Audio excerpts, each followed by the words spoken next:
Hello दोस्तों, नमस्कार। स्वागत है आप सभी का द मोम क्लासेस में। दोस्तों आज का लेसन रहेगा काफ़ी इम्पोर्टेंट, क्योंकि आज जानेंगे दोस्तों सामाजिक विज्ञान की जो पुस्तक है कक्षा 7 की, उसका फर्स्ट अध्याय लिया गया है। अध्याय फर्स्ट जो है ये जैवमंडल और भूदृश्य है। इसमें जो अति महत्वपूर्ण 11 प्रश्न हैं उनके बारे में अध्ययन करेंगे। काफ़ी इंपॉर्टेंट होगा वीडियो के साथ बने रहे। अगर चैनल आपको पसंद आए तो चैनल को ज़्यादा से ज़्यादा शेयर करें। एनसीईआरटी की बुक से लिए गए हैं क्वेश्चन जो कि एग्जाम की दृष्टि से होते हैं महत्वपूर्ण। समुद्र तल से ऊंचाई पूछा गया दोस्तों। समुद्र तल से कितनी ऊंचाई से अधिक ऊपर स्थान को पर्वत कहा जाता है। पर्वत जिसे हम पहाड़ी प्रदेश कहते हैं, जो पहाड़ी प्रदेश होता है ये समुद्र तल से कितनी ऊंचाई पर स्थित होता है, ये यहाँ क्वेश्चन रहेगा। तो पहला ऑप्शन दे रखा है यहाँ पर दोस्तों, वो रहेगा 500 मीटर। 500 मीटर के बाद दे रखा है 600 मीटर, 700 मीटर या फिर 1000 मीटर। तो दोस्तों पर्वत जो होते हैं ये समुद्र तल से इनकी जो ऊंचाई होती है वो होती है दोस्तों 600 मीटर। यानी 600 मीटर से अधिक ऊंचाई वाले क्षेत्र को कहा जाता है पर्वत या फिर पहाड़ी प्रदेश। तो ऑप्शन नंबर सेकंड यहाँ पर राइट रहेगा। नेक्स्ट बात करते हैं अगले प्रश्न पर, जो कि काफ़ी इंपॉर्टेंट है। जैवमंडल क्या है? जैवमंडल किसे कहा जाता है? जलमंडल को कहा जाता है, स्थल मंडल को कहा जाता है, वायुमंडल को कहा जाता है या फिर इन सभी को कहा जाता है? जलमंडल की बात करें तो जलमंडल जो चारों तरफ जल से घिरा हो तो वो जलमंडल कहलाता है। स्थल मंडल जहाँ पर जीव जंतु अपना निवास स्थान बनाते हैं तो वो स्थल मंडल। वायुमंडल की बात करें तो स्थल मंडल से ऊपर का जो क्षेत्र है जहाँ पर अन्य को गैसें पाई जाती है उसे कहा जाता है वायुमंडल। और इन तीनों के सम्मिलित रूप को कहा जाता है दोस्तों जैवमंडल। जैवमंडल इनके सम्मिलित रूप को कहा जाता है। ऑप्शन नंबर 4 यहाँ पर राइट रहेगा। इसी के साथ अगले क्वेश्चन पर बात करें, काफ़ी इंपॉर्टेंट ये क्वेश्चन रहेगा दोस्तों। माउंट एवरेस्ट से भी ऊंचा पर्वत शिखर जो है ये जल में विद्यमान है, तो इसका क्या नाम है? और काफ़ी इंपॉर्टेंट है ये क्वेश्चन, जो कि कई बार एग्जाम में पूछा गया है। तो जल मंडल के अंदर स्थित है ये, और ये जो पर्वत शिखर है ये माउंट एवरेस्ट से भी ऊंचा है। लेकिन ये जो पर्वत है इसका जो अधिकतम भाग जो है ये महासागर के अंदर धंसा हुआ है। इस वजह से ये बात करें तो स्थल मंडल के ऊपर नहीं स्थित है। इस वजह से ये देखा जाए तो समुद्र तल के अंदर स्थित है।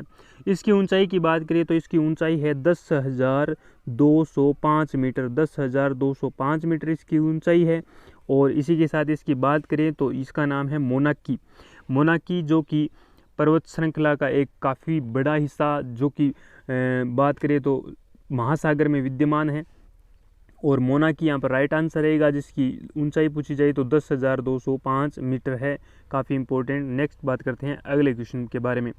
पर्वतों का वह भाग जिससे टकराकर बादल वर्षा करते हैं। तो पर्वतों का वह कौन सा भाग होता है जिनसे बादल टकराकर वर्षा करते हैं? क्या उन्हें वर्षामुखी कहते हैं, क्या उन्हें बादलमुखी कहते हैं, क्या उन्हें पवनामुखी कहते हैं या फिर इन्हें जलमुखी कहते हैं? तो इस क्वेश्चन का राइट आंसर रहेगा पवनामुखी। पवनामुखी जो भाग होता है किनका? पर्वतों का, उन्हीं से टकराकर बादल वर्षा करते हैं। और इन्हीं के बारे में अध्ययन करें तो ये पवन के सामने होते हैं। यानी ये जो पर्वत की श्रृंखलाएं होती है ये वायु के सामने होती है। इस वजह से इन्हें पवन उन्मुख यानी पवन के सामने कहते हैं, इसीलिए इन्हें पवनामुखी कहा जाता है। हिमालय क्षेत्र में पाए जाने वाली जनजातियां हैं, काफ़ी इंपॉर्टेंट है दोस्तों ये, और पूछा भी जा सकता है किसी भी लेवल पर बात करें तो।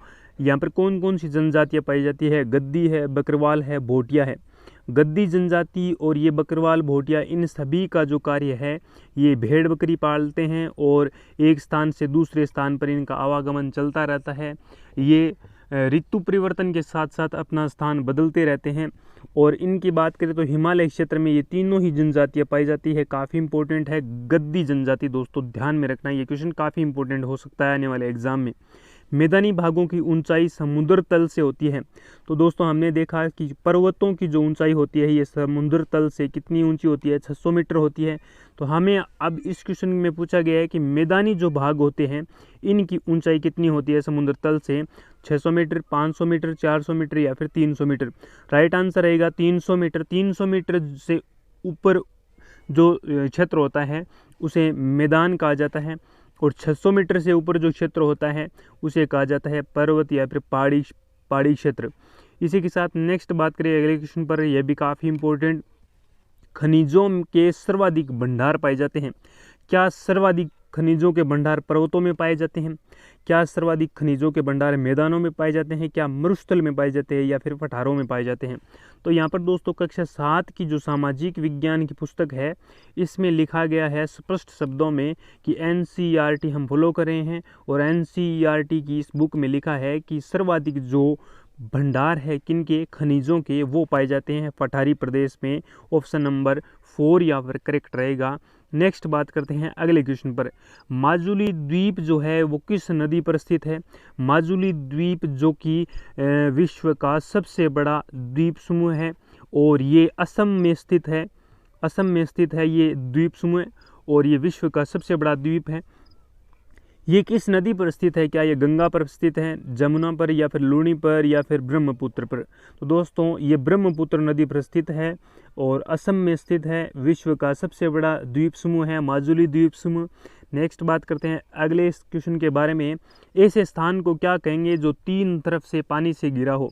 जिस प्रकार हम अपने प्यारे भारत के बारे में जाने हैं, तो ये हमारा जो प्यारा भारत है ये 3 तरफ से घिरा हुआ है पानी से। एक तरफ से, दूसरी तरफ से और तीसरी तरफ से। ऊपर का जो क्षेत्र है ये यहाँ स्थलीय सीमा बनाता है, लेकिन दक्षिणी पूर्वी, दक्षिणी पश्चिमी ये जो क्षेत्र है ये बनाते हैं जल से घिरी सीमा, यानी जलीय सीमा बनाते हैं। ऊपर का क्षेत्र स्थलीय सीमा बनाता है और 3 तरफ से घिरा हुआ जो क्षेत्र होता है क्या वो द्वीप कहलाता है? बिल्कुल नहीं। सागरों के अंदर जो छोटे छोटे द्वीप समूह होते हैं, स्थलीय जो भाग होते हैं, उन्हें द्वीप कहते हैं। महाद्वीप बहुत सारे क्षेत्र को मिलाकर महाद्वीप बनता है, प्रायद्वीप या फिर महासागर।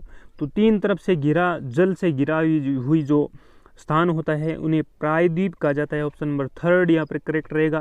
इसी के साथ नेक्स्ट बात करते हैं। जिस प्रकार हम भारत की बात करते हैं, भारत प्रायद्वीपीय भारत, यानी इसका अर्थ क्या हुआ कि प्रायद्वीपीय भारत से तात्पर्य हुआ कि भारत जो है वो 3 तरफ से पानी से घिरा हुआ है, जल से घिरा हुआ है। जैविक तथा अजैविक पर्यावरण का पारस्परिक अंतर संबंध कहलाता है। जैविक तथा अजैविक पर्यावरण का पारस्परिक अंतर संबंध जो है ये क्या है? जैवमंडल, खाद्य जाल, पारितंत्र या फिर पोषक तंत्र कहलाता है। जैविक तथा अजैविक पर्यावरण का पारस्परिक जो अंतर संबंध है दोस्तों वो पारितंत्र कहलाता है। ऑप्शन नंबर 3 करेक्ट रहेगा। अगले क्वेश्चन पर बात करते हैं। पृथ्वी पर महासागर कितने हैं? तो पृथ्वी पर 4 महासागर हैं। ये कक्षा 7 की बुक में दिया गया है दोस्तों।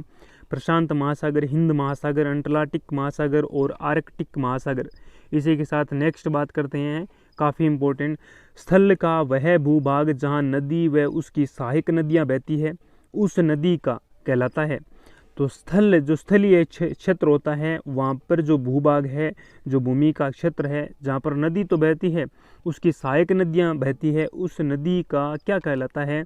तो ये नदी का बेसिन कहलाता है दोस्तों। जिस प्रकार गंगा का बेसिन, ब्रह्मपुत्र का बेसिन, जमुना का बेसिन, इस प्रकार ये कहलाता है बेसिन। क्या कहलाता है दोस्तों? बेसिन कहलाता है। स्थल एवं पर एक प्राकृतिक धारा में बहने वाली जल को कहते हैं। स्थल पर एक प्राकृतिक धारा के रूप में बहने वाले जल को क्या कहा जाता है? तो उस जल को कहा जाता है दोस्तों नदी। काफ़ी इंपॉर्टेंट। नेक्स्ट बात करते हैं अगले सेशन में, और तब तक के लिए take care, have a nice day. Video अगर पसंद आया है तो लाइक करें और अपने दोस्तों के साथ शेयर करें। PDF प्राप्त करनी है तो लिंक दे रखा है डिस्क्रिप्शन बॉक्स में टेलीग्राम चैनल का, वहीं से आप हमें ज्वाइन कर सकते हैं। Thank you, have a nice day.